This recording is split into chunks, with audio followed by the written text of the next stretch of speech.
Today's episode of the Bill Simmons podcast on the Online Media Outlet Network is brought to you by ZipRecruiter. Having a high sports IQ is important. Just look at LeBron James right now. He's figured out a way to play all 48 minutes in a playoff game without getting tired. He had the freak ability, but now he's added the smarts, the high IQ. But when it comes to hiring, guess what? You don't need a high hiring IQ. You just need ZipRecruiter. Their powerful technology scans thousands of resumes to find people with the right experience for your job. So effective, 80% of employers who post on ZipRecruiter get a quality candidate through the site in just one day. My listeners can try it for free at ZipRecruiter.com/BS. ZipRecruiter, the smartest way to hire. We're also brought to you by HBO. Yeah, screw it. We're doing a final show with them. Incredible. I'm in San Francisco right now, going to game one tonight. We're going to talk about that in a second. And we announced it on Tuesday. The show is called Courtside at the NBA Finals. We're at Media Day yesterday, taping a whole bunch of stuff. I am very excited about this show. So yeah, if you don't have HBO yet, go get it. Get it any way you can. It's going to be good. June 19th. Also, speaking of plugs, the Rewatchables. We are 2 episodes into our 20-episode season. Chris Ryan, Sean Fennessy, and I did Training Day. It went up today. I would argue it's one of the top 3 Rewatchables podcasts we've ever done. I still think Heat's the best one. I'm not sure what number 2 is, and Training Day's in the top 3 because it really turned into a referendum on how much we all love Denzel, what his best movie was, best performance. If you love Denzel, and by the way, it's not American, it's un-American if you don't like Denzel. If you love Denzel, and I know you do, because who doesn't love Denzel? I would listen to this one. The best part is we called Shea Serrano at the end. I called him, and he came in like Eric Gagne in 2003 in the Dodgers and just threw 101 miles an hour for 10 minutes on Denzel to close the podcast out. So that is the Rewatchables. I think that's one of the best podcasts we do at The Ringer. Check that out. Subscribe right now. Coming up, I'm going to talk about the Bryan Colangelo piece that we had on The Ringer. And these 5 Twitter accounts that may or may not be linked to him in some way. And I'm also going to talk about NBA Finals narratives heading into Game 1 tonight. And then we're going to talk to Rich Kleiman, who is Kevin Durant's business partner, but has a really interesting story in his own right of how he came to be where he is, and a fascinating perspective on basketball players and all the opportunities they have in 2018, which is kind of timely because we got LeBron, Durant, Curry, all these guys are mini brands. That's all coming up. First, Pearl Jam.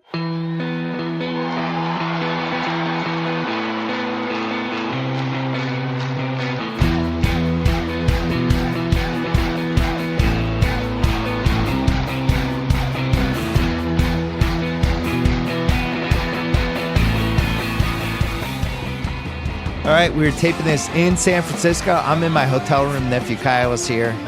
He does not look too worse for wear yet. Give it a couple days. We're going to be here for the whole finals. We're going to be doing a whole bunch of pods with some fun people working on this HBO show. And hopefully we can entertain you on this feed. It was a big week for The Ringer.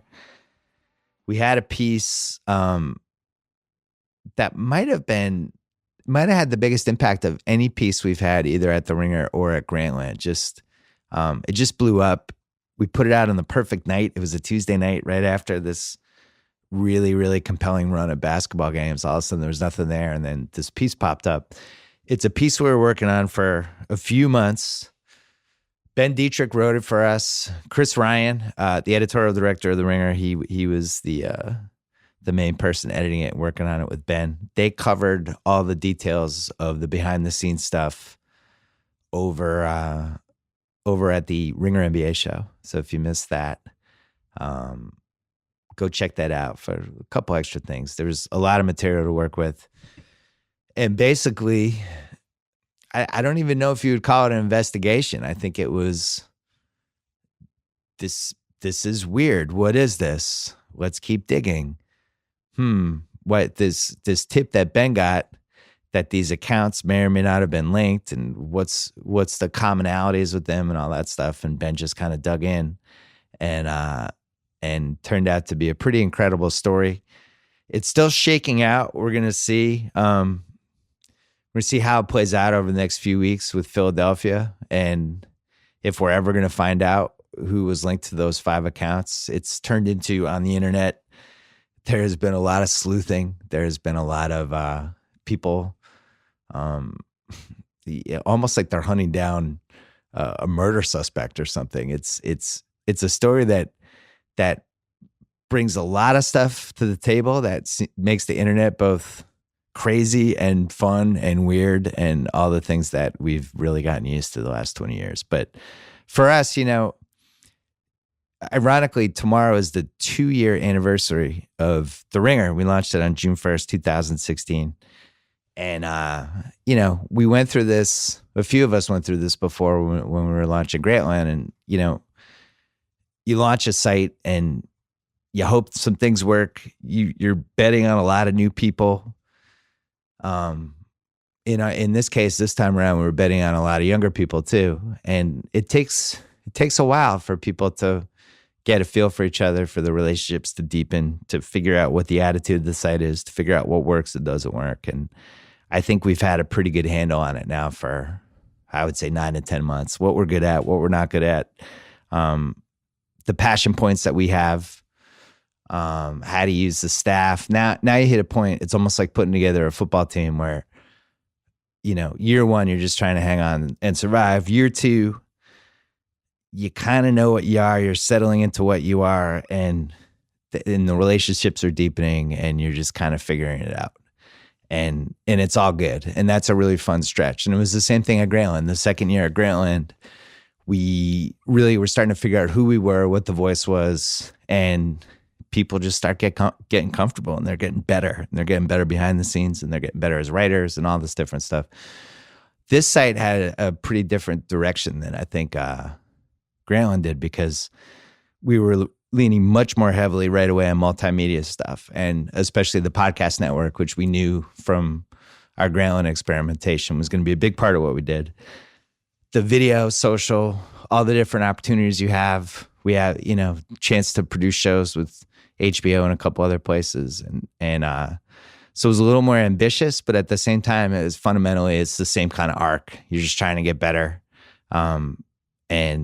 And just keep plugging away, and you hope some good things happen. And for us, like, the attention that the Colangelo story was able to bring the site this week was great for us, because we've been doing good work for a while here. And I think we've really found what our niche is, what the passion points are, and things like that. And we're just going to keep getting better. So, you learn along the way that you need some victories. And when you have these victories of just good content that stands out, it brings people that might not know about your site, might have forgotten about it, might have tried it out and not come back, or like, what's this? What's going on? It's just important, and it was just ironic that this happened the week before we turned 2, basically, because 2 is not a long time, And I really think, like, if you're thinking about, as somebody who's had 2 kids, if you have a website, 2 does not equal a 2-year-old kid. I would say 2 probably equals maybe 2 months per year for a human, or maybe 3 months per human years or whatever. I would say, as if this site was a human being, it would probably be like age 10, but kind of a confident, mature age 10. But, you're going to keep growing. I think the one thing that we've kept in mind with this site is you just never know what's going to happen. You never know. You hire somebody to do one thing and they end up being better at something else. You try something and it turns out to be way bigger than you thought. You try something else and it doesn't work. But the key is to keep trying. And that was what the advantage we had with this site was, that we had gone through the Grantland experience, a lot of us, and especially me, because I was there from, minute 1. And you're not always going to have wins. And that's the thing, how you deal with something that doesn't work and how you fix it, and how you take something that you thought was going to work and it bombed, or you're taking heat for something, how people react, do they stick together, or you have some sort of crisis behind the scenes. All that stuff, how you handle it collectively is really important. And I think we're in a really weird time right now with media, both with print and with digital, and people trying to figure out what works and what doesn't work, how to monetize things like that. The one thing that we had decided from the get-go was we had to have a lot of different things. There was no one model that was going to work. We had to, we basically had to be covered in a whole bunch of different places because we weren't really sure where the internet was going. We knew podcasts were going to work for us, but in terms of everything else, it's like keep trying stuff, keep moving, keep adapting. You never know. 2016 is going to be a lot different than 2018. And the era we're in right now, 2018, 2020 might be totally different. I don't know what 2020, what's in store. Is it going to be more subscription stuff? I don't know. Is it going to be more multimedia stuff? Is internet video going to matter anymore? Like, who knows? But the key is you just have to be ready for it. And look, I'm not saying we're perfect. I'm not saying we're the 27 Yankees, but it has been really fun the last year. The first year, you're definitely holding on. We had a lot of stuff going on. And especially when you bring in just dozens of new people and you throw them together, it's going to take a while. I think what's happened the last, I would say 9 months is when you have a better idea of what you are and what your voice is and what the people that work for you can do. And in some cases, like what they can't do.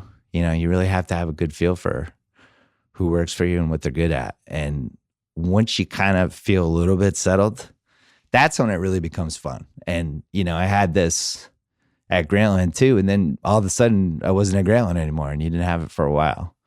And I love having people in my life. I love watching people get better, and I love doing something collectively with a whole bunch of people. So to be able to hit these checkpoints that we've been able to hit now as we're looking at 2 years has been pretty cool. And, you know, from my end, I just want to say, you know, thanks to everybody at The Ringer who's been working their ass off for us, but also thanks to everybody out there that's been spreading the word for us with the content and the podcasts, all that stuff. It was really hard. These last 2.5 years were, or I guess last 3 years dating back to Grantland, but it's really, really hard to launch something from scratch.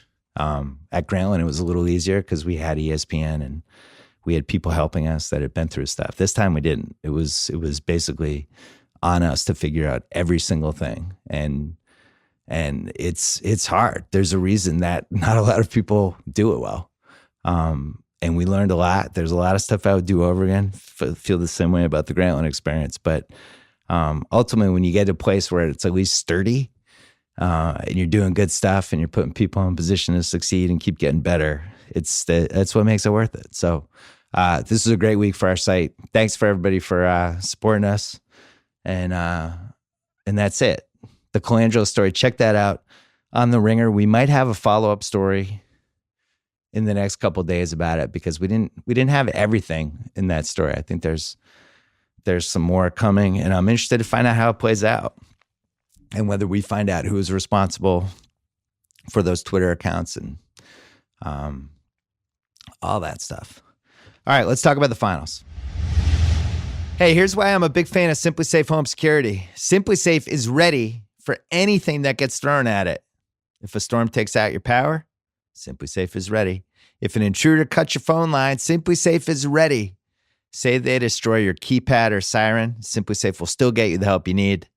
Maybe it's overkill. Maybe you don't need to be ready for every worst case scenario, but SimpliSafe is always ready just in case. That's what makes it great. Now, SimpliSafe could cost an arm and a leg, and it should, but it doesn't. And that's because they are good people. They charge you what's fair, what's right. $14.99 a month, no contracts, no hidden fees. I recommend SimpliSafe to everyone I know. You've got to check it out. Go today. SimpliSafe.com/BS. That is SimpliSafe with 2 I's. SimpliSafe.com/BS. All right, I want to talk about narratives. Back when I used to write columns before my semi-retirement, I used to do a What's at Stake column for the finals. And this one's a great one. There's a lot of history with this finals. It's important to know some of the narratives. People are so trapped in the small picture with some of this stuff, and they're so obsessed with this LeBron versus Jordan thing. There's just some crazy stuff about this particular finals. First of all, I mean, you already know about LeBron with the 8 straight finals.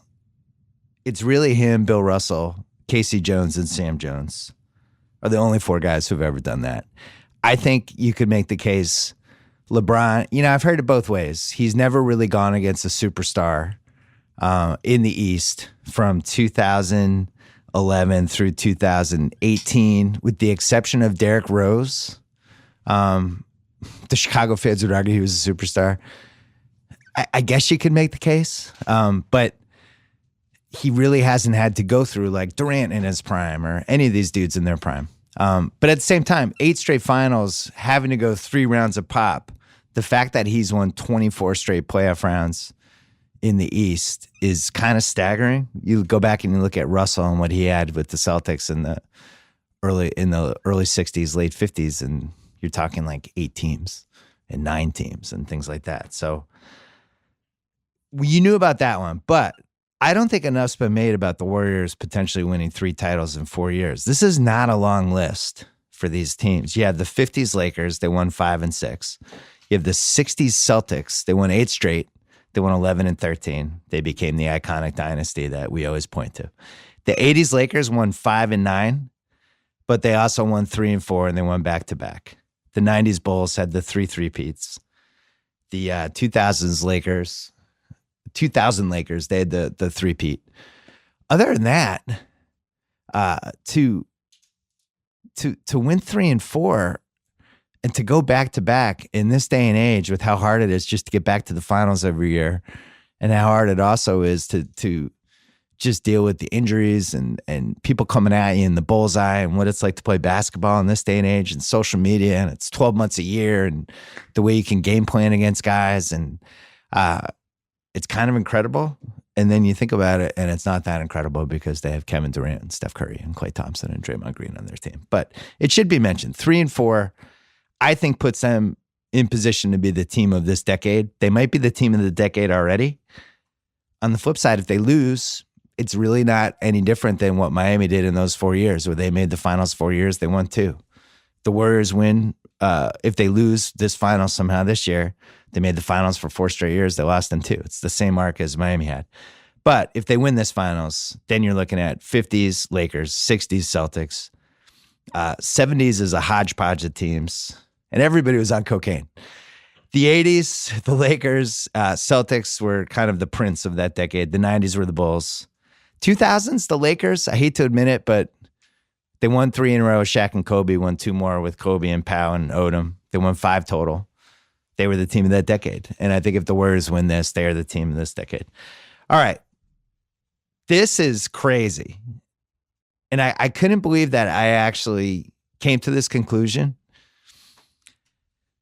But I think it's true. I think if LeBron wins the finals this year, and I realize I say this in the age of hyperbole, where people love saying crazy stuff. I was watching TV yesterday, and Colin Cowherd was talking about, could LeBron retire for a year after this year to reset himself? I was like, no, that would not follow any sort of any decision he's made for the last 15 years. All that dude wants to do is play basketball. He would not retire.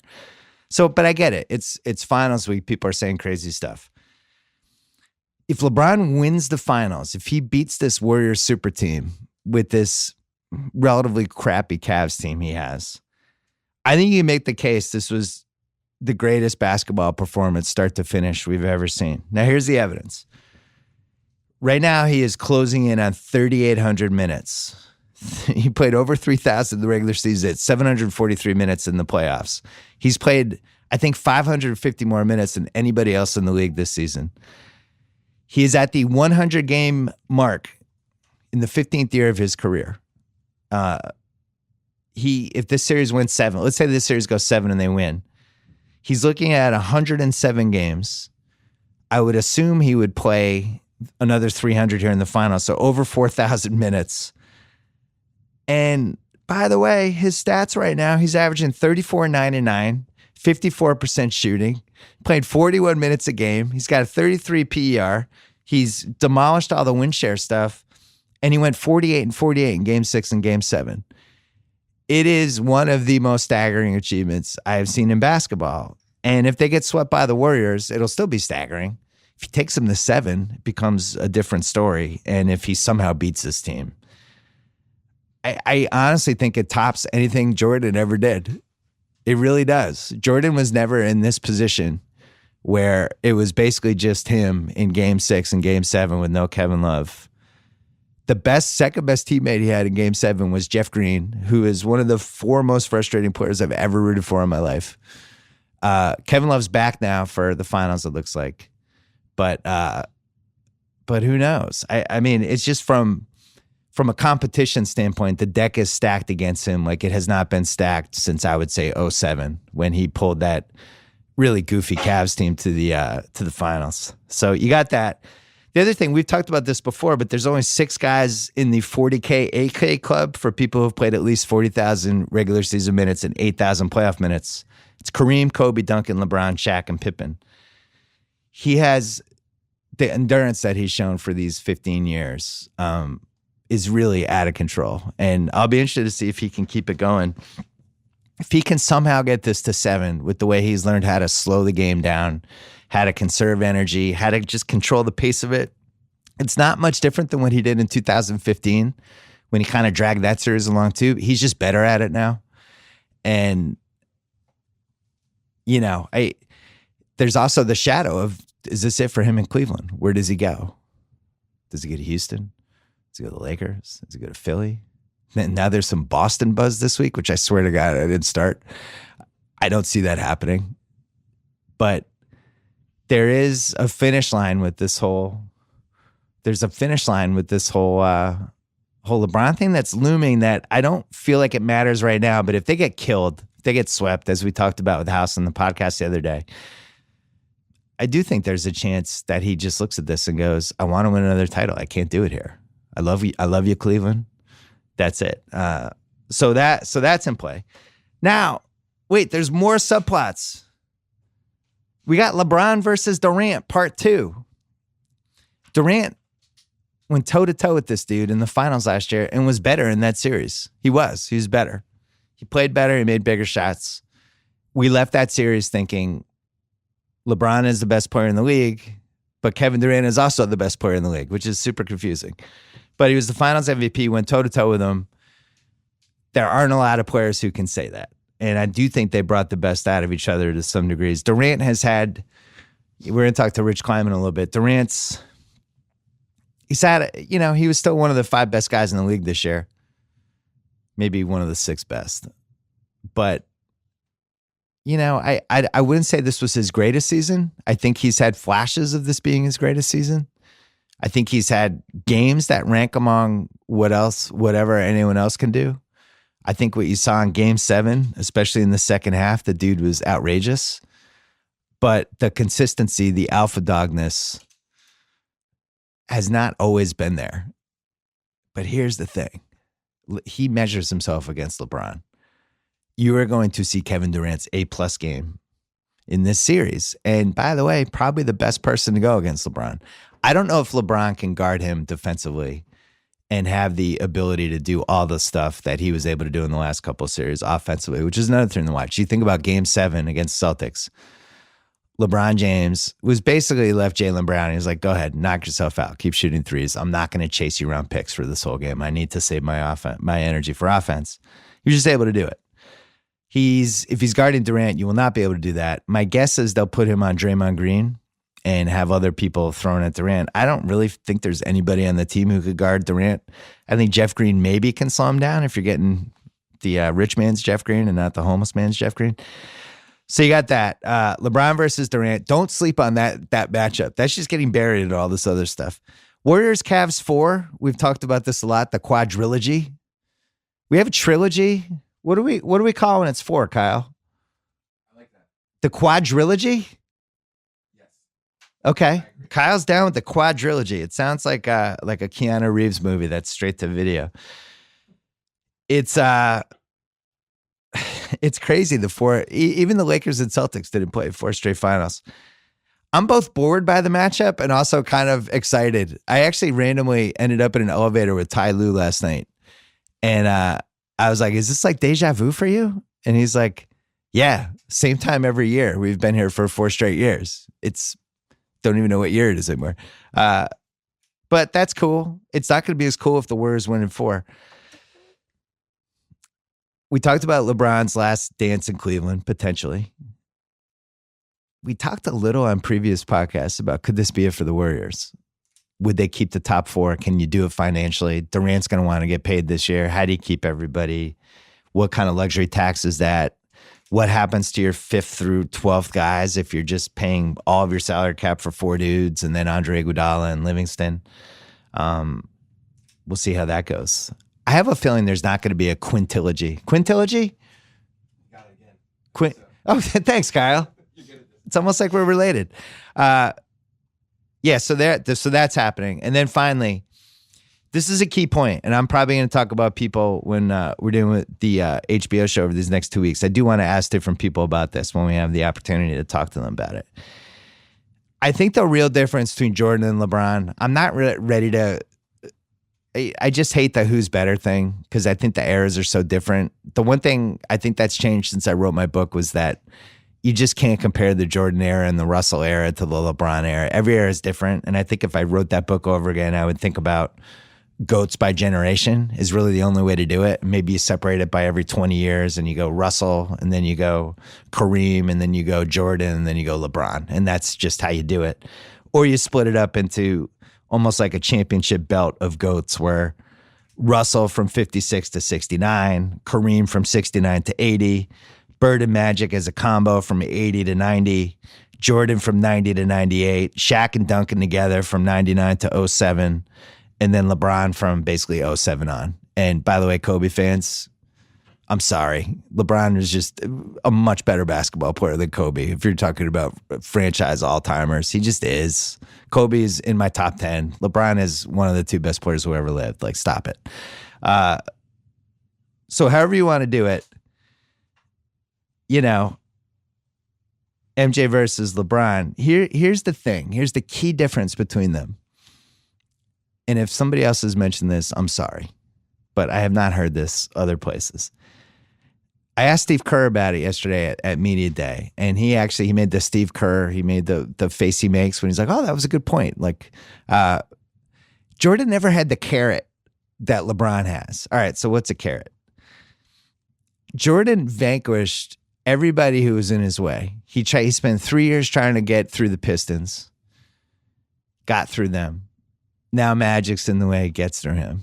Bird and the Celtics, they're dying. They're done. Goes through the Cavs, goes through the Riley Knicks for 2 straight years. Oh, Barkley's sitting there. He rolls through him. Goes play baseball for 2 years. Now Shaq and Penny are the new dynasty. 96 playoffs, just rips through them. Finishes the Knicks. Oh, Karl Malone, Kemp and Payton are really good. They're the next new team. Destroys them. Going to 97. Karl Malone's the MVP, actually. Jordan's like, okay, he ruins them. Miami, Morning and Hardaway, ruins them. And wins 3 more and just never had the guy. He beat everybody. He killed him. The difference with LeBron is he's never been allowed to feel safe like that. There's always been another team. You had Dwight Howard and the Magic upended him. You had Paul Pierce and the Celtics were always there. They were this hump he had to get over, even when he was at Miami and he had a better team. Then it's like, here come the Spurs. The Spurs should have won in 2013. Oh, the Spurs did win in 2014. They got the upper hand on him. And then all of a sudden, here comes this Warriors team that he's had to get by for 4 straight years, the super team. And if you look at what LeBron has done as a basketball player, he has added stuff the last 3 years. He's added shots. He's figured out a way to not get tired, to play all 48 minutes. He's gotten stronger. He's figured out a low post game. He's figured out that weird power the ball and just overpower somebody game. He keeps adding things in year 13, 14, and 15 of his career that he just did not have in year 8. Now, Jordan added the follow away. Jordan didn't have the same training. He didn't have the same videotape, all that stuff. But he also didn't have the taste of losing in his mouth. And he also didn't have this other team that everybody was trumpeting and parroting and saying this was better. And he didn't have somebody like Durant. And he didn't have somebody like Kawhi Leonard.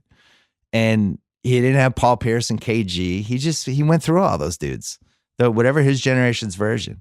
And I think the best thing that ever happened to LeBron is the competitiveness of the era he's in. Because if this era was as weak as the 2000s, which I really think you look back and the talent just was not nearly what it is now. Maybe he does get bored. Maybe he doesn't work as hard. Maybe he's not as obsessed as he was. But I see somebody that is just obsessed to keep getting better because of all the carrots that are dangling in front of him. So that's, to me, the biggest difference between him and Jordan, other than the training stuff and the hyperbaric chambers and Pilates and these medicine balls and the dieting and the sleeping and all this stuff that LeBron does now. If he pulls off this finals, this would be one of the great achievements in the history of the league, if not number one. I still think Russell and the Celtics beating Wilt and Jerry West and Elgin in '69, when they just had this beaten up Celtics team that was on its last legs and barely even made it through the playoffs and somehow won anyway. That's way up there for me. I think Jordan winning the '98 finals basically by himself. Pippen was in a back brace and Rodman was out at nightclubs every night like Nephew Kyle. That was pretty amazing. I think the 2014 Spurs with Duncan at the stage of the career, they had Duncan who was past his prime and Kawhi who wasn't in his prime yet and a great coach. And they just beat this super team basically. There's been some great ones. Magic in '87, putting the Lakers on his back against that Celtics team that really felt like they had been touched by God after a certain point. But LeBron doing this with this team is insane. With J.R. Smith and 37-year-old Kyle Korver, Tristan Thompson, who's in the tabloids, and all this stuff. I would be amazed. Anyway, keep your eye on this. Great finals coming up. And just in terms of narrative, I'm not sure the basketball is going to be great. And by the time you listen to this, game one, the Warriors will probably have won by 20, and everybody's going to be pitching that the whole series is going to be a blowout. And then game two will happen, and LeBron will slow the pace down and score 48 points and have 12 rebounds and 11 assists. And all of a sudden it'll be 80-79 with 3 minutes left. And that crowd will be tense. And people will be like, oh shit, LeBron's really good at this. That would be my prediction, but we'll see. That's why they play the finals. All right, Rich Kleiman is here. We're going to talk to him in a second. He's that guy from the Kevin Durant podcast. He's the third Robin guy. Quivers. Yeah, the Robin Quivers. I'm the Robin Quivers. People are like, why isn't he near a mic and all that stuff? Hey, this is good though. I know you love sponsorship opportunities and relationships with let's sell advertisers, ads today, bro. Let's sell ads. Captain Morgan, the captain, will not rest until he has brought his adventurous spirit and delicious rum to every corner of America. Call me Captain Morgan. Original spiced coconut, pineapple, white, black, grapefruit, whatever you want. The captain loves anyone who learns to mix like a captain. So every week we pick a captain on the BS podcast. How do you mix like a captain? Who's your captain this week? I'll let you do it. I'm going to turn it over to you. Do you have a captain? Who's my captain? Why don't you do LeBron James? Why don't you be deferential to the Warriors' big opponent this year? I love LeBron James. He's been amazing, right? Amazing. Yes. What? Insane. No, he can't be the captain. Do you have a better captain? What does that mean, though? What is it? Captain of the week. Who's the captain right now? Who's the captain of the week? Wow. Probably not you for not talking to the microphone. Who's the captain of the week? We really should just talk rap music, Tommy, right? Let's do rap music. What would you, if you had to pick Pusha T or Drake, one of those dudes are the captain? Not even Neither? It's like we're midway through the story. Yeah, it's like game 3 of the finals. Yeah, I can't talk about that yet. Let's make both of them the captains because I think they're both captains. We grew up in an era when rap stars feuded. You're probably a little older than me, though. Not really. How old are you? How old are you? How old are you? What? I'm 41. You're 41? Yeah. I am older than you. You're probably what, 48? I'm 48. You look young though. Do you remember the Biggie? You were there for Biggie versus Tupac? All right, good. So that era though had the rap feuds. All right, so we're making. What the fuck? Come on, man. We're making Pusha T. I remember Biggie and Tupac and Drake. We're making them the captains because Drake and Pusha are the captains. You know what I like when rappers don't like each other and they start escalating stuff in songs. It's always good for the internet. Twitter. What was a bigger story this week? I don't even care about saying this kind of shit, but Pusha T, Drake, Bryan Colangelo. Oh man. Well, you guys. I mean, for you guys, it was Bryan Colangelo. Right? I think Pusha T and Drake was bigger. Was it? Yeah. Yeah. I mean, you look at just Twitter trending, and there was one day where Pusha T had like 150,000 tweets with his name in it or something. Do you think was like a code red over at Bryan Colangelo's house that night, and someone was like, "Yo, you're lucky though that Pusha went at Drake like that tonight. Made that, you know." Yeah, right at the same time. Right, or the other way around. Bryan Colangelo could have taken a little bit away from how, the intensity of Pusha and Drake. I'll So those be- are my 3 captains of the week. Okay, great. There you go. Captain. Learn to mix Captain. like a captain. Go drink Captain Margaret. All right, Rich Kleiman. How'd you end up at Roc Nation? Let's do the story of Rich because we've never done it. No, let's do it quickly. 2-minute cliff notes. People want to know how a successful person becomes successful. How do I? Were you somewhere before that? No, I just landed here at Roc Nation. Yeah, it was somewhere before that. All right, don't get all sarcastic. I'm just saying, of course. But I'm saying, was that your first major gig, or No, did they steal you from you know someone? what? This will connect well to you. Thank you. All right, this is gonna be cool. Thanks for joining the podcast. by the way. No, my bad. I mean, no problem. I said my bad. I was at BU. Yeah. I was a bookie. We really? Yeah, sick story. I'll tell you that separately. We'll save that for when we do the 6-part series about your life as a my bookie. God. I know. But is that going to take me from ever getting a president job in the NBA? No, not now, right? no way. No, it's legal. No. Not only is it legal, but like that's light work. That's nothing. Yeah. That's Like, not, listen, you did what you had to do to survive. The I mean, was the mean okay. streets of Boston. Yeah, the mean streets of the Upper West Side of New York. That's how I was able. That was like that was just a little extra on the side, but it was I ran a nice little operation, but that is aside from the point. Came home, started working with my friend, putting that show The Life together for ESPN. I love that show. I know, and that's how I met your boy Connor Shell. The 6-episode Clippers one. 6? Was it 6? No. 4? 2? It was more than 2. No. I'll never forget Darius Miles getting gas. I was like, this show speaks to me.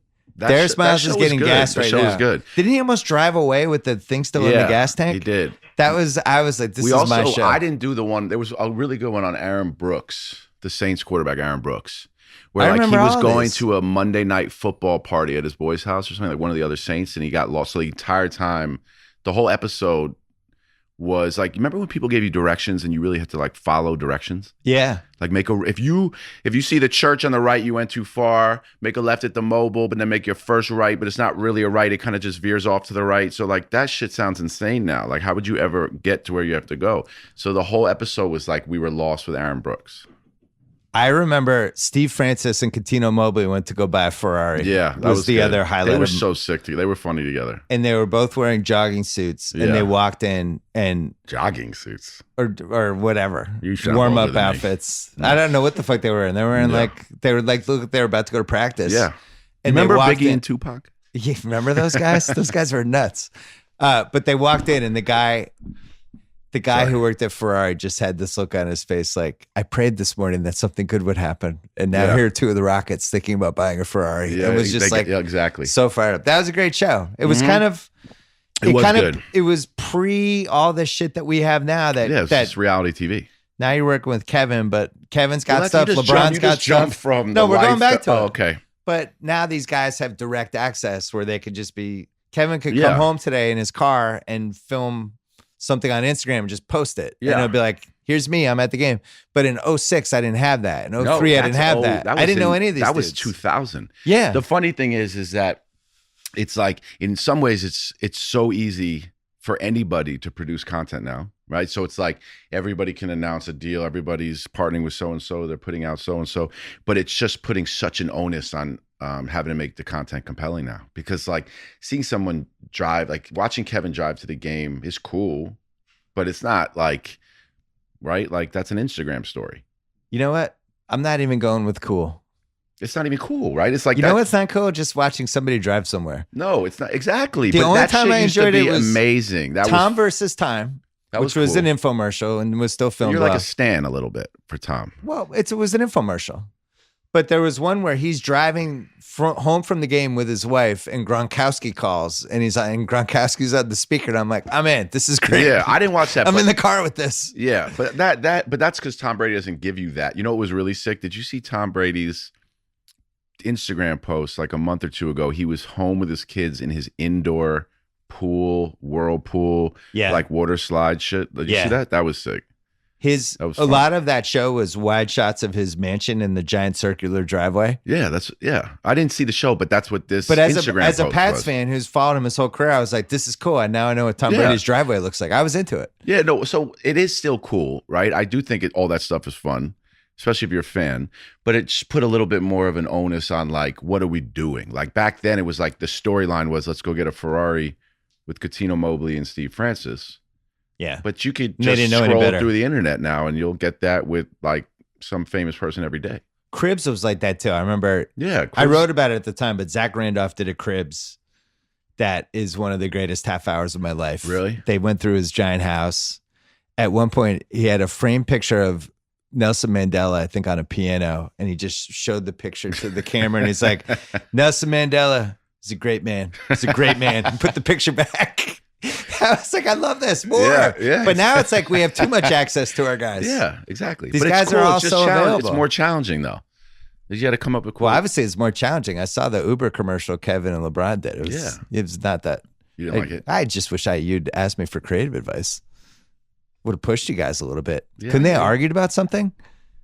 Well, I don't want them know. to be friends. I don't want KD and LeBron to like each other. Why? It's not like a comic Because book. they're in each other's way. It is like a Yeah, comic but on book. the court, they're not. They're not. There's no chance that like during a dead ball tonight, they're just having the same conversation they had in the Uber. That's all that really matters, Probably right? is about as exciting. It was Like, hey, man, you how thought you it was doing? really bad? Nah, it was fine. It was cool. It was fine. I like the thought of Kerry Champion driving an Uber. Was that real? I don't know. No, I don't know. Of course, it wasn't real, bro. What was it? A green screen? Who I was knows? there. It was real. We were in a. I thought it was good. I don't want LeBron and Durant to like each other because I still feel like Magic befriending Bird at the 84 Converse commercial gave Magic a little bit of an upper hand. Really? Bird just wanted to destroy him and then actually did in the 84 but why? finals. You're saying you think Bird was like he took like mentally he took a little All notch he wanted to over do was him. destroy Magic. Yeah. And then eventually they He became liked him too buddies. much. It's better for Magic for them to be buddies than Bird. Yeah, I don't know, but you know what? The problem is though, like you play AAU basketball and Yeah. you're good. You're meeting these guys at like 12 years old at this point, and you know Larry Bird and Magic Johnson didn't meet each other until they played college basketball. Till they were on the court, probably. Where were they going to meet each other?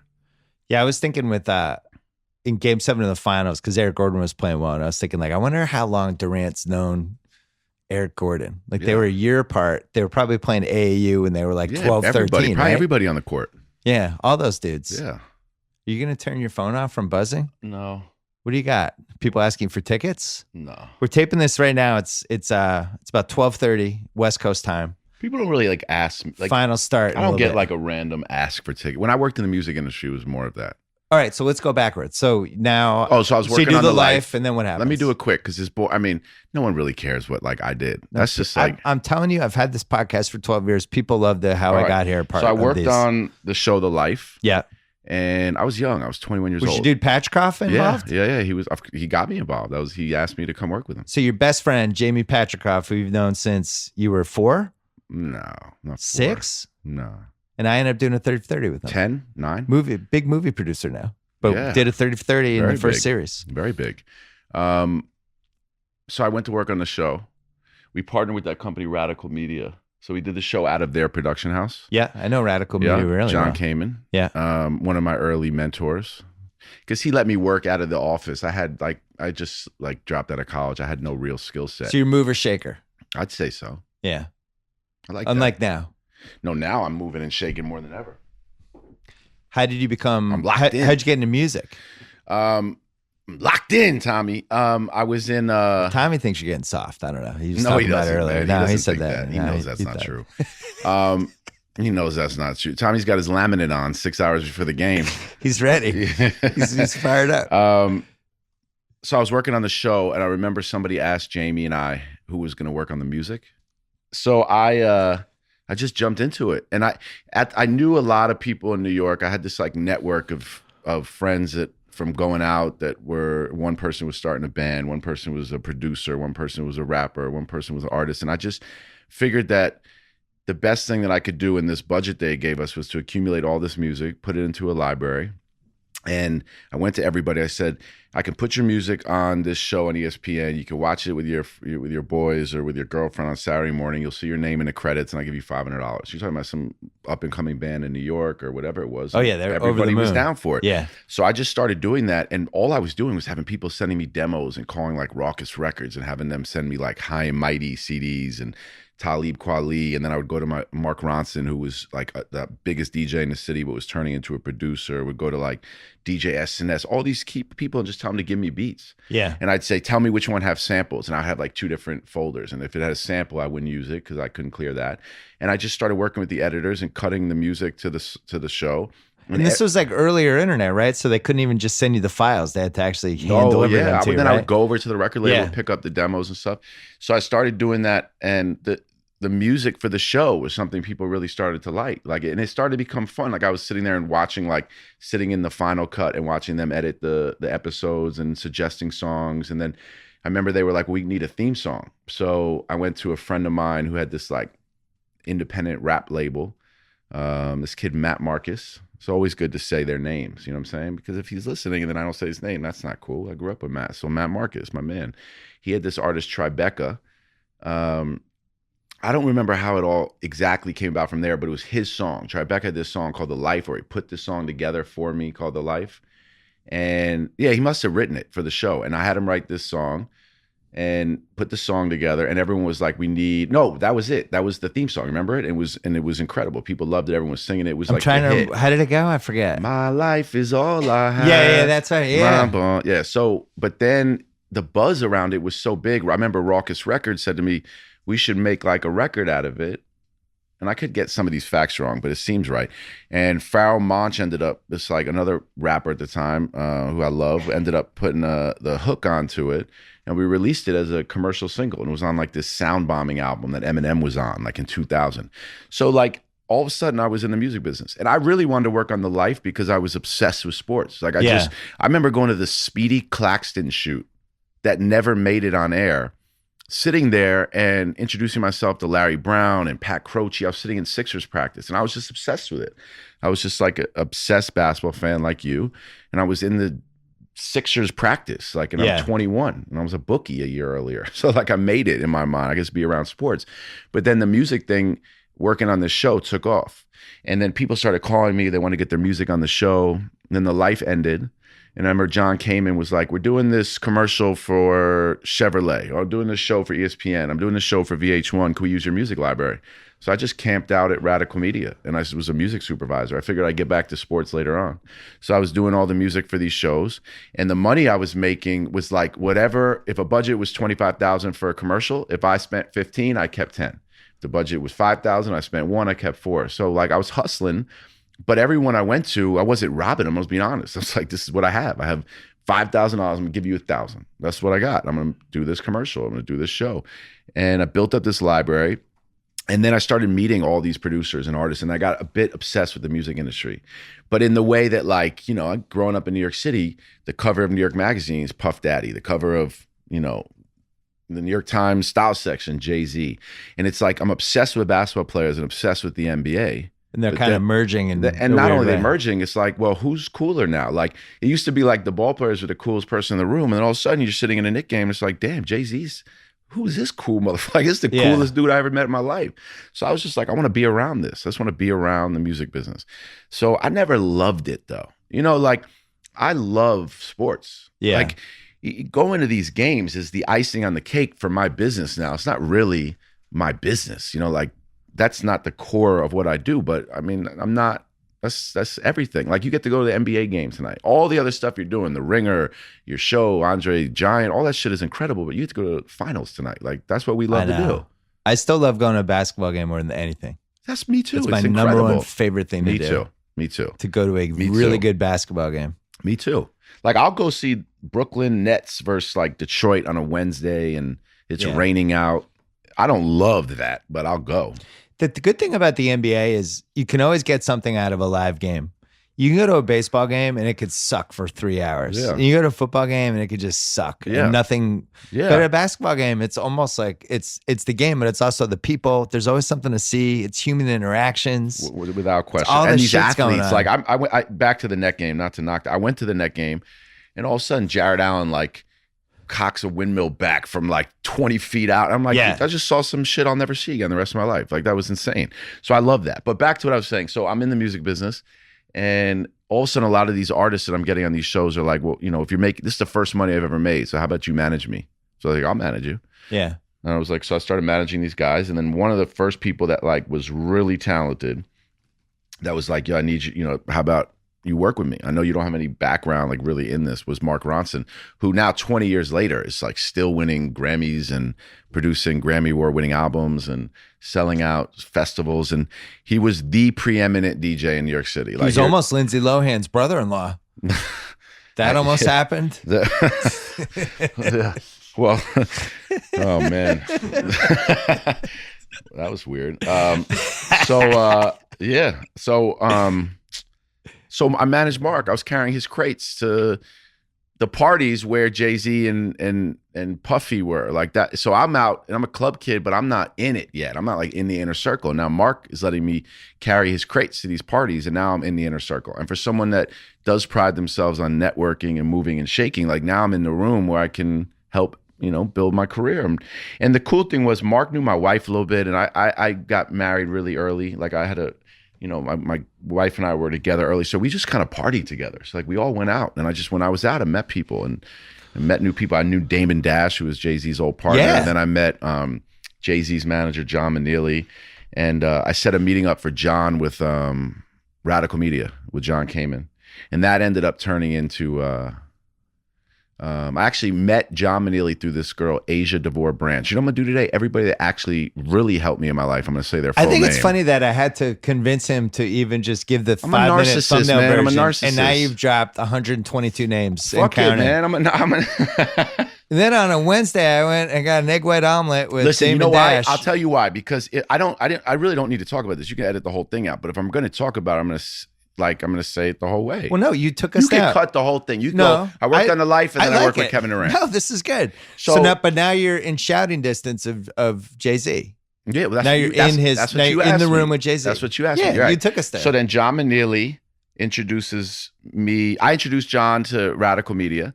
They have an idea to take this concert that they filmed, which was Jay's last concert at the Garden. Yeah. At the time, was going to be his last concert at the Garden. Mm. And then that turned into Fade to Black. And without fail, when I'm like true to what I imagined when I met Jay and he came into Radical Media, I was like, I got to be near this dude. Like, I got to work with this guy. Like, this shit was magical, you know? Like, It was like everything he said just seemed so practical and right on. And it really like connected with me. Like, okay, I feel like this is where I'm supposed to be in my life right now. So then the next 15 years of my life, like him and I became really, really close friends, and, you know, families close, and got to work with him and went to Radical Meet. No, that was the beginning. Went to Roc Nation.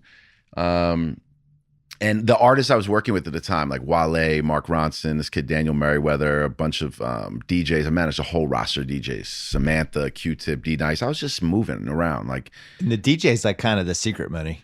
Yeah, I had a really... Those DJs clean up. And like I had Pauly D from the Jersey Shore is like a multi-millionaire. Pauly D is a rock star, yeah. But that was my thing. I was like in Vegas once a month. I had residencies. I was negotiating residencies. I was in the club. It was just what I did, like these club gigs. We were like doing fashion week parties. I was just doing what I could do to stay in the mix. I knew I had bigger plans for myself, but this was great. And this was the culture. This was everything. So I met Jay-Z, started working on my own. I had this studio in Soho and managing artists. And Jay always was like, just, you know, stayed close. I just hung out with him and hung out with all his friends and met all his, you know, his team and the people around him. So then I went to Roc Nation, and I brought like my music business there. Yeah. But now you're thinking, you know what'd be cool? Sports. Not yet. Oh. I really was like, I'm going to do this and I'm going to kill it in the music business. Now I kind of just switched for a second, and I was in it. And I learned everything there. Like, so everything I thought I knew as an entrepreneur and like hustling, I didn't really know shit. So when I got to Roc Nation and was really then like working under him and his team, that's when I learned really how to move and how to do this Wasn't right. the greatest time for the music business either. That was kind of between two eras. But I wasn't trying to sell records. I was managing brands and artists. And it was just a weird time. It was a very lot weird of flux. time. Yeah. But in that like disruption, that's when all the greatness happens. Yeah. Because that's when you are a part of like bringing it back up. So I was managing Solange, J. Cole. I was working, I A&R'd his first album, was managing Meek Mill, Wale, all the other people I mentioned earlier, the DJs. But I just felt like, and I feel like everybody I worked with knew it. Like, I wasn't a studio rat. I wasn't the guy that like wanted to be in the studio till 6 a.m. You were Jimmy and, like, Iovine. Reading liner notes. No, Jimmy is in the studio all That's night. what I mean. Yeah, those are music guys. You Yeah. know, I like the life. Like, I like the music business and going to the basketball games and being able to be a part of going on tour with Jay and going to the festivals and the shows and going with Mark Ronson and going to Meek and Wale. All that stuff was cool for me, but I didn't love music like that. And I thought that was unfair because I really always had my eye on sports. I met Kevin Durant from Wale and I always kept in touch with him just because, That's right. They were buddies way back from when. growing up. Yeah. And I just wanted to stay in touch with Kevin because I was always hit him with like, good game, you know, way to go, love how you played, congrats on Rookie of the Year, all that stuff, you know. And then, but we weren't really tight. We just texted. And then I became really tight with Victor Cruz. Yeah. Big Giant fan. The Giants are like my life. So I ended up saying to Jay once, I remember I was like, yo, I want to manage Victor Cruz and get into sports. He's like, wait 1 second. And that always means like he's got something cooking because he had said that before when I said, I want to come like work with you at Def Jam or whatever. And he was like, wait, I'm working on something. So they were starting Roc Nation Sports. And even though I was obsessed with sports and everyone knew that my knowledge of sports was great, they really took a leap of faith. You know, him and his partner, Juan Perez, they didn't need to let me do any of that. You know, I was just a music manager at Roc Nation, really. Yeah. But I love sports and they knew it. And I studied it. Like I read the CBA, you know, like that was where I geeked out. If there's one part of my life that I did, it was like reading Sports Business Journal and studying that stuff. I liked it. So then I think you're the first person who's ever bragged about reading the CBA. That's what I'm saying. But that's how you know that, you're right. I'll never forget page 38. Well, clause girls 32B. Girls love it when you just They love CBA talk. Yeah, you pull the CBA out, it's a wrap. Hey, let me show you page 53. Oh my God. So they let me jump into it. And honestly, so Victor Cruz was the first one. Yeah, but Victor Cruz was the first person that like believed in me as like, this is someone that is in the music business, but I think he's someone I would work with. You know what I'm saying? Yeah. So then I said to Jay, you know, Juan and Jay, and they just let me jump into it. You know, that's rare. I couldn't have done that. If I was working at CAA Music and I went over to Vino, I was like, yo, let me run sports with you guys. They'd be like, get out of here. Yeah. But they believed in me. And that's a talent. That's a real talent. And Vino would have said, I'm the only bald guy here. I'm the only bald white Jewish guy. There's only room for one bald Jewish guy. Sorry, Vino. Yeah. You're gonna have to start your own thing. So they let me jump right into it. And they let me sit in the meetings for everyone that we were signing. And so when did the KD thing start? Well, so I called Kevin soon after, and he came and met with all of us, me and Jay and Juan, and it took a while. Like we built trust and really got to a place where he felt comfortable that this was the right place to be. Because everyone else was taking shots. I'm sure you were aware. So the little inside baseball circles are like, that Roc Nation. They're getting sports. Oh, it's a disaster. I'm hearing it's a disaster over there. There's a lot of that. Yeah, but they didn't hear that. It's just like if someone doesn't understand something, or it's like too powerful for them, or it's too disruptive, or it's just too dope. Well, they'll just be like, I don't get it, man. That'll never work. But it worked, and it always works. I've learned that when that buzz starts building, it means one of two things. It either is a disaster, or people, you're on their corner and they're jealous. Yeah. And those are the only two reasons that stuff starts. So I was like, this is interesting. If you think about it in hindsight, like if you really think about like how's Jay-Z going to do anything that's a disaster, right? Because it's all relative. It's like if you're an agent at agency X and you're like, yeah, he'll never get it. Like, what does that even mean? Like, you'll never even like. He already got it. Like, right, he already won. He already won. He got it. He's in the Hall of Fame and he has 7 titles already. Yes. Right. Yes. So why how is he not going to get it? He's doing this, in my opinion, he's doing this business, and I'm being serious. He's doing this business a favor because you're getting a different perspective on someone who truly doesn't need the commission checks, who truly is looking at it like, I can add value to these athletes who culturally come from the same place that I come from, and I'm going to bring a perspective and expertise that they don't have. So how are you losing? I mean, and what does it even mean, losing? Like, nobody, like, I don't know. I mean, if if losing meant that he didn't get the number 1 pick in the draft every year, then okay, then but that was never realistic anyway, right? How did he help KD during the infamous summer of 2016? By being his friend. By being his friend. Because it wasn't, at that point, I think like where Jay was so helpful for Kevin and is for me and Juan too, is like they had the less like their life stories are really impactful. You see, people say that a lot, but like they didn't have no one has the playbook on that. It's not like I was like, yo, Maverick, bro, you went through this. What do I do?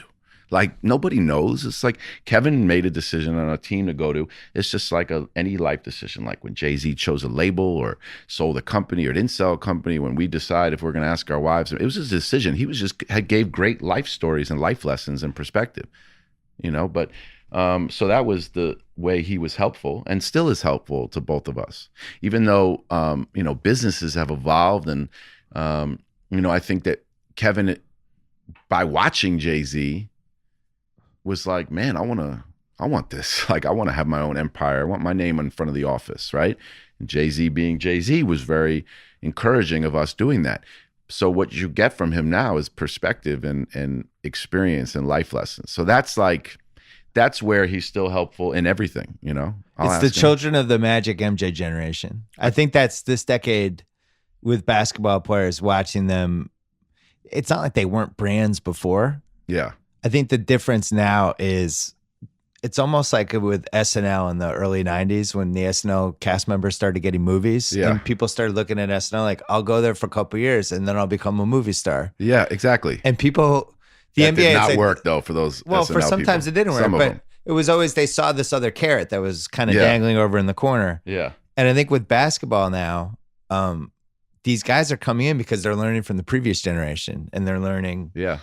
Somebody like Durant comes in and he's learning from not just the Magic generation, but really the LeBron and Kobe generation of like, here are all the things that can happen to you once you hit this level and you can start a business and you can represent yourself and all these different things. It's amazing. Swear to you though, I think the people that were just as impactful, that are just as impactful in this culture of athletes that are successful are Jay-Z, Puff Daddy, Dr. Dre, Jimmy Iovine. Those people have such an influence on.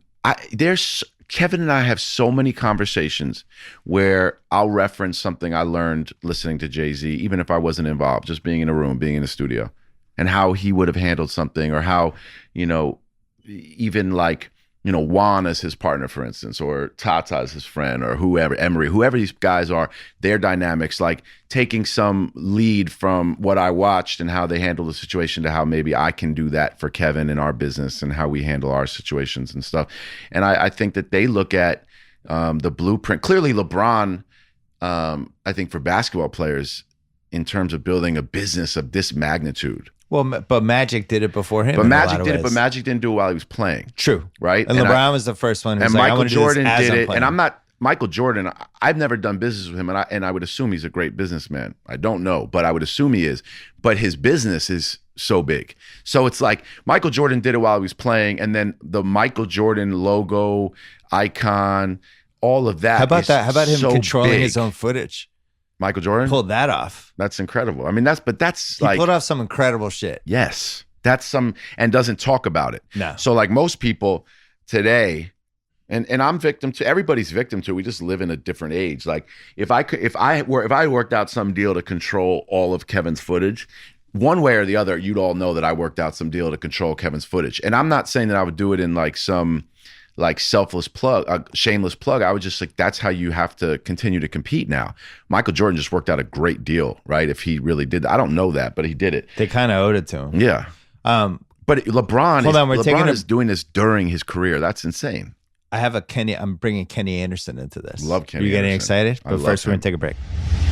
Let's talk about Wink. Not when you wink at somebody, but Wink. W-I-N-C.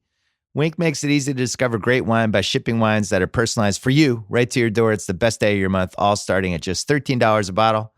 Just answer a few simple questions in Wink's palate profile quiz, like how do you take your coffee? How do you feel about blueberries? Then Wink sends you wines curated to your taste. The more wines you rate, the more personalized your monthly selections. Each month, new delicious wines like the insanely popular Summer Water Rosé. No membership fees, skip any month, cancel anytime, shipping covered. If you don't like a bottle, they'll replace it with one you will love. Discover great wine today. Go to TryWinc, TRYWINC.com/BS. Guess what? You get $20 off your first shipment. Again, TryWinc.com/BS for $20 off. TryWinc.com/BS. All right, we're back. Kenny Anderson. So I look at the Kenny Anderson generation compared to the KD generation and now the Jason Tatum, Ben Simmons generation. I mean, I love Kenny Anderson. I grew up in New York City, but the Kenny Anderson generation. Stay with me. Okay, talk to me. So you're in that Shaq, Kenny Anderson, Chris Webber. I've written about this. I called it in my book the too much too soon generation. Oh, got it. They come into the league, they're 20. They're immediately making, they're guaranteed 50, 60, 70 million bucks. They have no idea what they're doing. They have all these crazy people in their lives and family members and no real roadmap on how to handle it. Mm-hmm. And a lot of them handled it badly. And I look at somebody like Kenny Anderson, 1992 Kenny Anderson, who is still one of the most talented point guards I've ever seen in my life at Georgia Tech. Yeah. If you just put him in a time machine and just put him in this era, no matter how hard his life was as a child, but he's at least seeing all these role models that you have now. He comes to the NBA. He's got to work for his max contract. He's got all these people that he can kind of count on and get counsel from. His whole career is completely different. I look at somebody like Tatum. I don't know how much you read about Tatum's going to be unbelievable. Yeah. But that dude was he was about as poor as you get in St. Louis and had a really rough life and was able, like a lot of these guys do, to rise above it, use basketball as the escape route, all that stuff. But he handles his business really well at age 20. Yeah. And I think the reason he handles it well When you say his business, you mean on the court or off the court? Both. Yeah. He just works hard and doesn't get in trouble, doesn't say anything.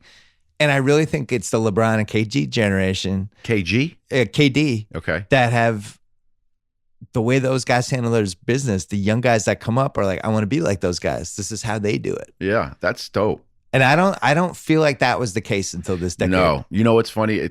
You say Kenny Anderson, that's true. I swear to you, I wish I could have been around and been in the role I'm in now when Marbury was around. I would have. Marbury is now he's another one. Marbury made every mistake you can make for 10 years. And man, I watched him. I used to go to Golden Hoops when he was a junior and like Felipe Lopez was a senior. I mean, still to this day, like the top 5 basketball players I've watched live. It was insane. He could go by anybody. He could do whatever he wanted. His lift on his jump shot was insane. I've never seen anything like it.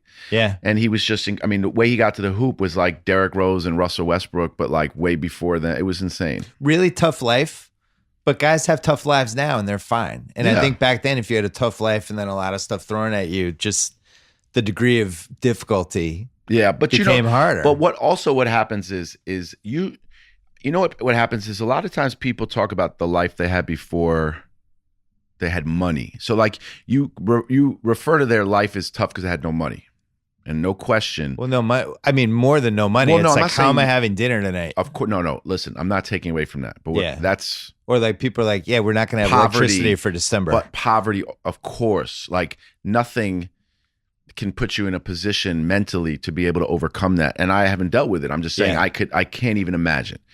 But if you have a loving home and loving parents, and perspective and some kind of understanding of hard work and being grounded, you will have a chance to survive it. Yeah. Sometimes no. No matter what you do, no matter what circumstances you get out of it.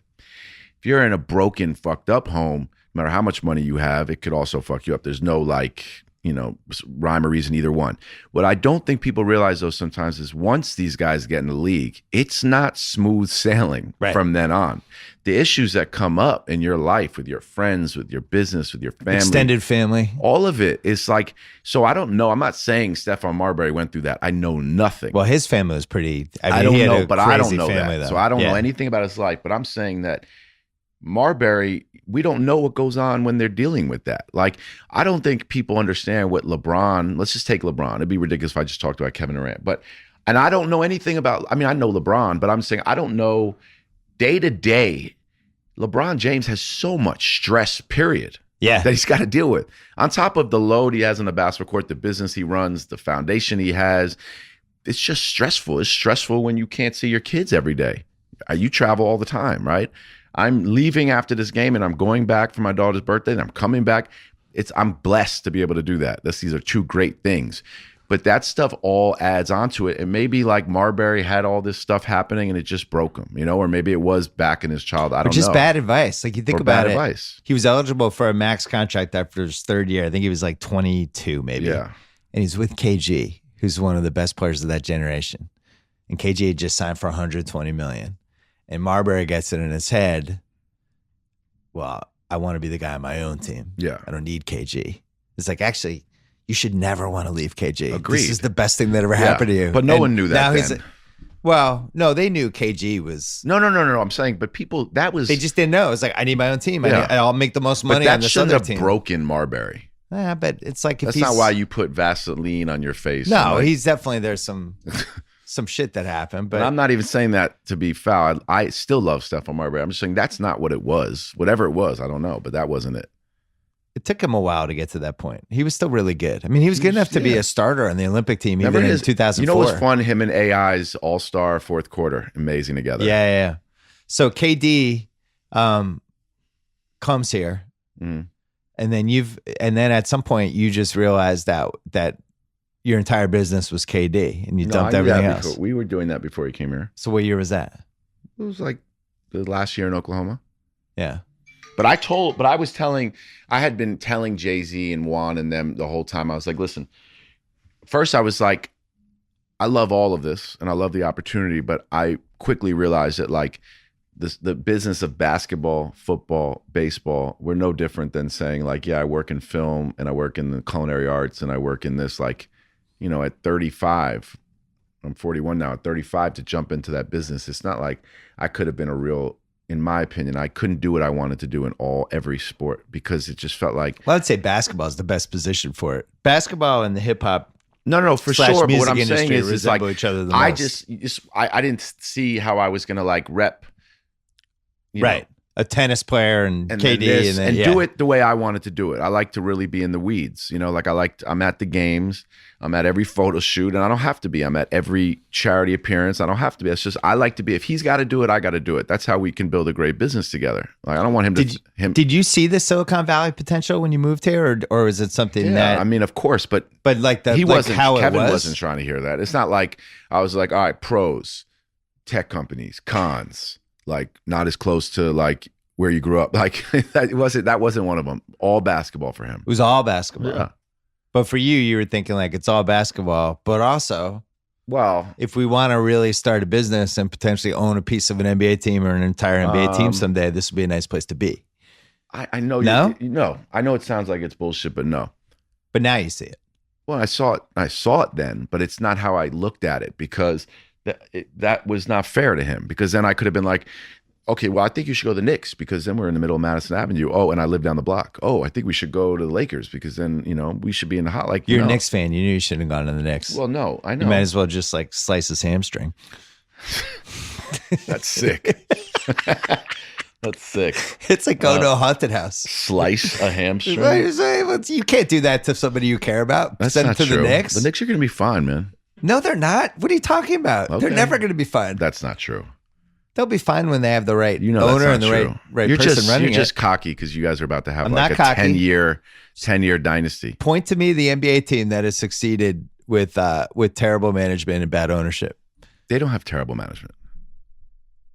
They don't. Steve Mills and Scott Perry are not terrible managers. And I don't know James Dolan. Were those the guys that passed on Donovan Mitchell to take Frank Ntilikina? There's also 13 other people that passed on Donovan Mitchell. Well, I'll prove it to me someday when they have good management. You send me a text when you're like, here are 3 things they've done that have been great. They drafted Porzingis. Have you seen the concession stands in the Garden? They're insane now. That is great. That's a good job by them. Good concession stands. Mm-hmm. All right. That's great. When you're talking about the concession stands, that's where you want to be as an NBA franchise. I mean, you don't want to have bad concession stands. Sure, it's great. All right. So KD comes here. Yeah. So, we had a business already. And what you found unbeknownst out to you, we had a business already. it wasn't unbeknownst to me. I We knew had a about your business, and we had actually invested in some tech companies before we even moved out here. But Can I ask you a question? no. How much of this is these rich dudes who are all just around other rich dudes all day are just excited that Kevin Durant's coming to their office to hang out with them from 3 to 4 and they get to meet Kevin Durant? I don't know. But that's a positive for you, right? Of course. And then you're there and they're like, hey, man, hey, by the way. You know what? You're and like, they give you know a what little you are? floater. You're one of those guys who... I'm not one of those guys. Don't disparage me. You don't like people that have trust funds that become successful. No. I don't like people that have trust opposite. funds that don't work. But if they got a trust fund and they still busted their ass and built a business, that's great. That's completely not what I said. Hater. I'm saying it's an advantage. Of course it's an advantage. It's a huge advantage. It's as big an advantage as there is. Yeah. But you also have to know which ones to leverage. you got to know which ones to leverage. You got to know which companies and which venture capitalists and which areas and trends that probably are built for. I just totally zoned out. I was looking at this. Sorry, my bad. I was looking at this crazy thing in that pit. I thought it was art, and then I realized Tommy was in it. I thought you just smoked a vape pen or something. I didn't know what happened. I was like, I swear to God, I was like, that's that sick. guy looks like Tommy. I was like, it's sick. It looks like the hotel room. And then I was like, fuck, Tommy's in it. Of course. You got to, like, obviously, Kevin is an incredible, the preeminent within our business. It's Kevin Durant Enterprise. It's the Durant Company. It's 35 Media. It's Kevin Durant Charity Foundation. All 4 of the pillars of our business. Yeah. It doesn't even happen if there's no Kevin Durant. That's why I say to everyone that works with us, like, let's not forget, if the basketball is first, always. Nothing's getting in the way of that, period. Basketball, basketball, basketball. It's why we have a sneaker deal. It's why we have brand deals. It's why we're able to invest in the companies we invest in, and it's why we're able to create these shows and these content platforms that we're putting out. Of course, but then we had to know how to do it, and we got to do it right. We got to execute it better than other people. We got to be in the right rooms, and we got to know how to run a business. How replicable is it? Because it seems like there's no real way this works unless you guys are just super tight. It seems like you need that one person that you're intertwined with. I don't know how this would work if it's like 5 people. 5 athletes? No, if it's one athlete with like 5 people trying to do this for him. Ultimately, they need the one person they're tied to, right? I think so. I mean, I think it's probably different for everybody. For Kevin and I think that, like, the trust level we have in our partnership is, and the fact that our goals and our kind of vision and our style of going about it are so in line that it works. So he trusts me across the board, but we then bring the right people into play that can help execute on our vision for each one of the things we're working on. But yeah, for sure, I think it would be really tough for Kevin to be like, yo, Rich, let me call you right back. I'm on the phone with my film partner. Well, hold up. Let me call you back. He needs the one conduit who does it. But I think that's probably, I mean, I would assume that's for, LeBron has his incredible, his team around him. That he has Randy and Maverick and Rich, but all of them are their trust and their relationship as the 4 of them is so strong that they're able to do that, right? Because they're all intertwined and work together. But that's as rare as it gets. You're not going to get that. We've done 5 podcasts with KD. Well, yeah, and this is the 6th one, but no KD. This doesn't count as the whatever. This is different. This is different. This is sidebar. This is like when nobody. It's like a spinoff of, but their spinoffs don't work. So it's I'm trying to think of a good spinoff. Think of it. It's like the Ropers. I was going to say the Ropers. I didn't know if that was too dated for you. No, I love the Ropers. The Ropers was good, but it's Ropers like the Ropers that but no one really watched it. It's like the Cleveland show. Oh, the Cleveland show. Yeah, Better Call Saul, another one. Better Call Saul, Nobody could fully understand why KD wanted to do those podcasts.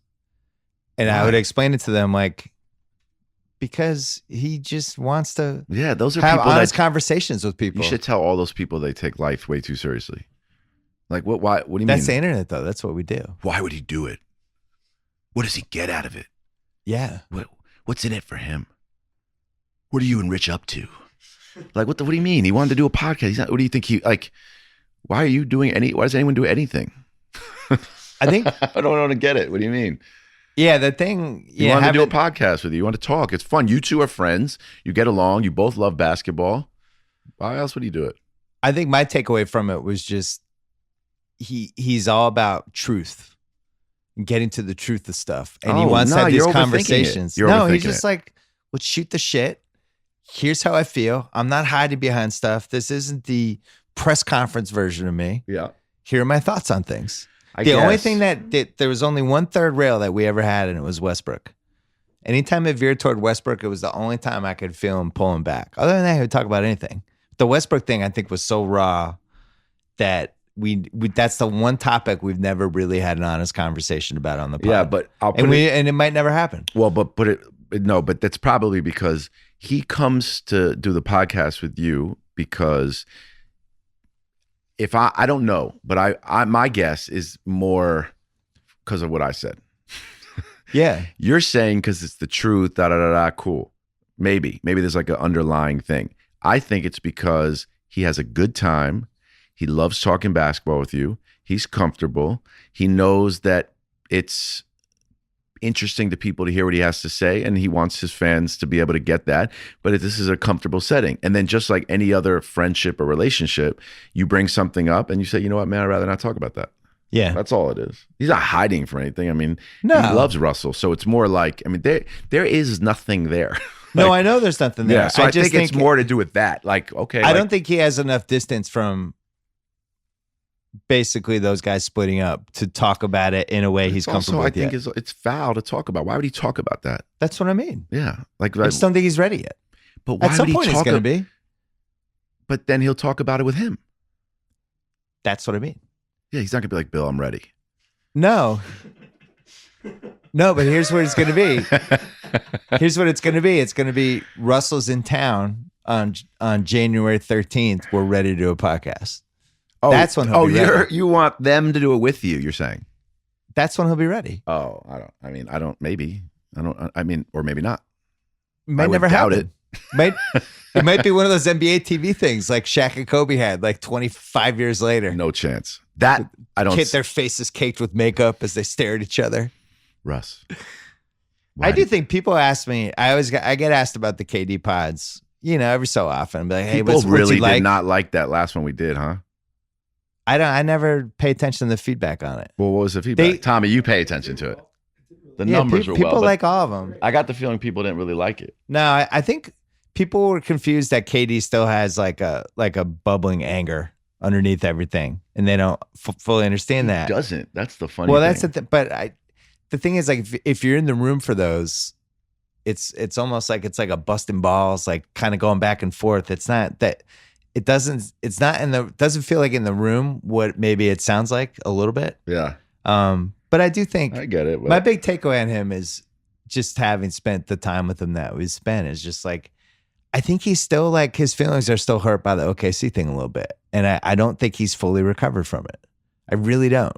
I think he thought his relationship with that city and the fans was so good. Yeah. And so special. Yeah. That when he decided it was time to leave, they were going to be like, thank you. Good luck.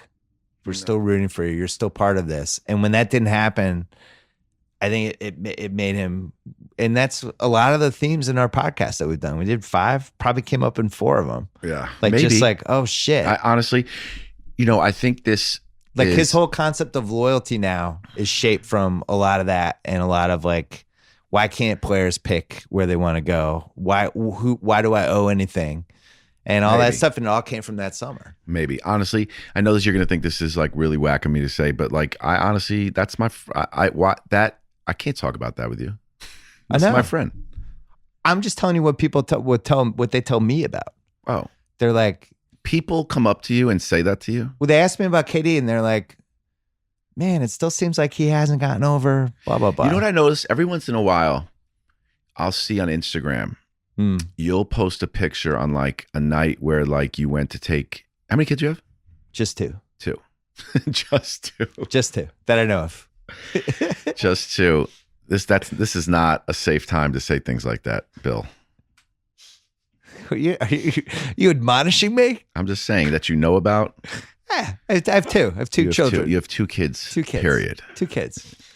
I know for a fact you don't have a love child somewhere else. Who knows? You never know. The 90s got crazy every once in a while. I don't know. At a Celtic game? Yeah. What I was going to say was, wait, what were we just talking about? Oh, you'll post a picture and you'll be like, you'll be at like a post soccer game of your kids. You'll be like with some of the dads and shit. And you guys are probably having like a few beers and watching like the Bruins or something. Yeah. And they'll probably be like, yo, you going to ask Bill? No, you ask Bill. No, you ask Bill. And they'll be like, yo, man, what's up with Kevin Durant, brah? No, that's not how it goes.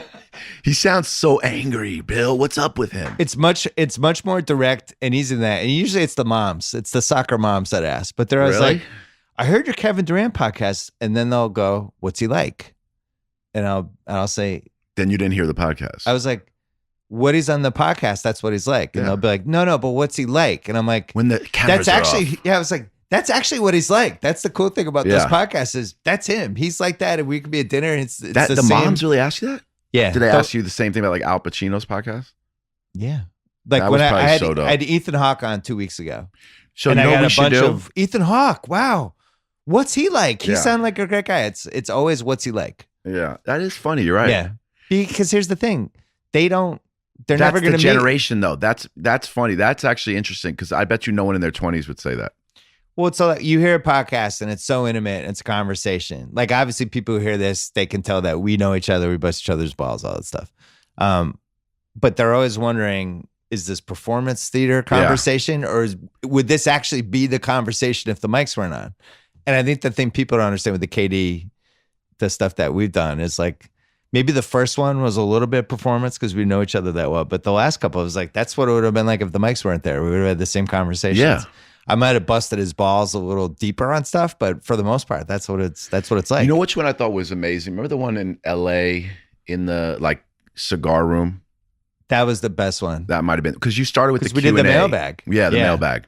Yeah, but that was also there was distance from the finals. You know what the problem is now? We got to set new rules. I think the thing is we're all so we're comfortable. done. Katie, we're retiring it. The last one was the last one. No. The next thing we'll do something different. All right, but what I was going to say is it would have been cool if like you, Kevin, and Al Pacino. Like a little mix it up, like a little iconoclast. Now you're speaking Tommy's language. Yeah, like a little iconoclast stuff. You know what I'm saying? It's cool. You're well, good. we wanted to do that with you last summer, and then you were just the whole summer you were out of the loop. You guys were taking advantage of us.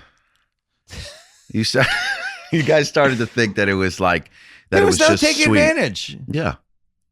Like why weren't we like I just don't like the Andre the Giant documentary, for instance. Like we weren't even invited to like the release thing. That's a lie. That documentary was good, bro. Not only that, but shit was really we good. wanted to do a whole screening for the Warriors. We were going to come Bill, to San Francisco and screen it for you. Can I tell you something? I don't take this the wrong way. And I told you you were going to love it. I don't want you guys, anyone to take this the wrong way. If I managed you, you'd be out of here.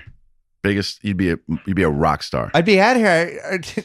Where am I going? No, you'd be on another level. Another level. You would. Thank you. Another That'd be level. great. You're doing really well. I think you have an incredible career. That's great. We have to do one with Rich and Baby Doll. Oh my God. Yeah. You versus Baby Doll. Baby New York Doll? versus New York. That's my agent, James Baby Doll Dixon from I'll Long crush Island, him. New York. I'll crush him. Yeah, it would be a good battle. No chance. Be a lot of New He's York. from Long Island. So you said before we started this podcast was going to be big for you in the New York Jew circles. I know. That I was just your said- phrasing, not mine. I didn't say it would be big for me in the New York Jew circles. You know I didn't say that. What did you say? I said, it's funny how big you are in the New York City Jew circles. And then I said... No, you said your Q rating was going to go up because of the podcast. No, I didn't. appearance. No, I didn't. I heard what I heard. No, I didn't. Nephew Kyle, what'd you hear? That's not true. Nephew knows that's not true. I did not say that. All right. I said that you are big in the New York City Jew circles. Oh, thank you. And that people will reference the podcast to me quite a bit at my version of your like That's good. soccer mom things. Yeah. It's cool. I like it. I mean, I think it's great. All right. We Are got to you wrap Jewish? up. Are you Jewish? No, but I went to a lot of bar mitzvahs when I was a kid. You did? Yeah. I went to a school that was probably 75% Jewish. So I get it, is my point. I would have been a great member of the tribe. I really would have. I would have been a phenomenal I get it. member. What does that mean? I just get it. I get it. I always You just get it. I just would have understand. fit in. I would have made it. You would have made Would have it. been great. I would have really enjoyed it. So, all right. So tonight, This is it. Tonight. give me your yeah. prediction on the finals. I picked Warriors in 5. I just think they have too much talent. But the way LeBron has been able to reinvent himself each series is could he make it like the 2015 finals, but a better version of it where he's just controlling it and it's just these ugly games that he's just always kind of hanging around in? Yeah, maybe. It's funny. I said at the beginning of the podcast, I think the Durant versus LeBron part of this series has now kind of been swept under the rug because it's so much LeBron versus MJ stuff. And it was like LeBron versus Durant last finals was fantastic. And this finals is the sequel of that. And that's like not even one of the 4 most compelling storylines. So it's a good one. And my fear is that the talent difference, it'll just be a demolition. But as you've seen all year, this Warriors team, they let teams hang around. They let up. They play well one game, and then they just suck the next game. And they've never been able to sustain a certain level, which is dangerous against a team like LeBron. Yeah. I know what your prediction is. A team like LeBron? A team like LeBron. LeBron and the LeBronettes. That's not fair. LeBron and the cool. LeBronettes. That's not cool. What's Every not cool? single person on the Cavs could whoop your ass. Trying to think, could I get in Not one against punch. Jose Calderon? I feel like Nope. maybe. Nope. Jose, who else is there? Why would you? That's not cool to say that. The LeBron. These are. First of all, it was a mistake. Oh, It was actually a Freudian slip, I guess. Not Freudian slip, but yeah. Instead of calling them Cleveland, I called them the LeBron. That's foul and not cool. Not true. They just went to 4 straight finals. Okay. Yeah. LeBron dragged them to this finals. He dragged them by the hair. He dragged them to the finals. So they were like just a corpse lying on the ground. And he just was pulling their hands and their feet and their arms. That's foul. He played all 48 minutes in Game 6 and Game 7. Yeah. Yeah. Yeah. Yeah. They're the Cleveland LeBrons. They should just get rid of the Cavaliers. How upset were you that Boston lost? I was devastated. Really? I really was. It was. I really thought the Celtics were going to make it, and I thought Houston. There was a chance Houston could haymaker Golden State in Game 7, and we'd get to play the Rockets without Chris Paul, and all of a sudden we had a chance to win the title. You think you could have beat the Rockets without Chris Paul? We played them well every game we've played them the last 3 years. So I was really starting to get ideas. So next year, do you start Kyrie, Gordon, Jaylen Brown, Tatum, and Horford? Yes. You come off the bench. You match Marcus Smart no matter what. You could argue Jalen's the 6th man, and then maybe you start somebody else so you can stagger, and then you finish with that lineup. Okay, that's your death lineup. Yeah. Your Smart. we'll call the Newton 5. Yeah, the Newton 5, Chestnut Hill 5. Marcus. He said no hometown discount, but there's not a lot of money out there, so I have a feeling he'll end up back. You got Marcus Smart. So then you could Rozier get one more year, and then the good thing is you can make a decision after that, right? So you go Marcus Smart, Rozier, Baines. Baines is Morris. back. Morris is back. What about Anzik? That dude, is he all right? No, he's on. They traded him. Yeah, he's on buried on the Cavs lineup now. That's right. He was in that trade. I'm bugging. But they, there's a chance they move up in the draft. They have a whole bunch of stuff. And then what's the other? Oh yeah, Daniel Tease. That's who you're thinking of. Yeah. And then Daniel Tice. So they have who's picked they have this year? Just theirs. They have theirs, but we have 4 a year from now and a whole bunch. Next of year you have trade stuff. Sacramento's. Yeah. And who else? Sacramento top 1 protected. Clippers could get that. It's like if it's like anything below 14, and then they have somebody else's pick. They have the Memphis pick if it's top 8 protected, and then their own pick. If it's top 8 protected. Memphis goes top 8 next year, top 5 the year after, and then unprotected in 21. So that's a pretty good trade chip. That team is not heading anywhere. Wow. This is all stuff you could have told Kevin when you were in the Hamptons when the Celtics came to visit, but you didn't do your job. I did. I did. He said on this podcast you didn't tell him about this. I was there. He had no idea. That's not true.